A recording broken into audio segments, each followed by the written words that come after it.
কইছিস? আরে ভাই মাথায় ডিম আছে বিক্রি করুম। শুনলাম তুই নাকি বলো তো বাজারে যায় মাথা ডিম বিক্রি করবি কেমনে? এটা তুই বুঝবি না, তুই অত শুনলাম কম যাস না।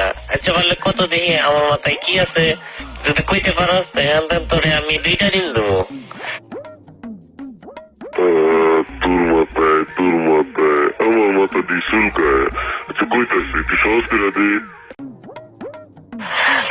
আমার মাথায় যা আছে এটার গায়ের রং সাদা, আর বাংলে কুসুম লাল হইতে পারে আবার হলুদ হইতে পারে, আর কম না কইলে বুঝে লেবি। বুঝে গেছি, তোর মাথায় লেম্বু। তুই আসলে একটা বলদ। হয় নাই, আমার মাথায় ডিম। এটা আমি সন্দেহ করছিলাম।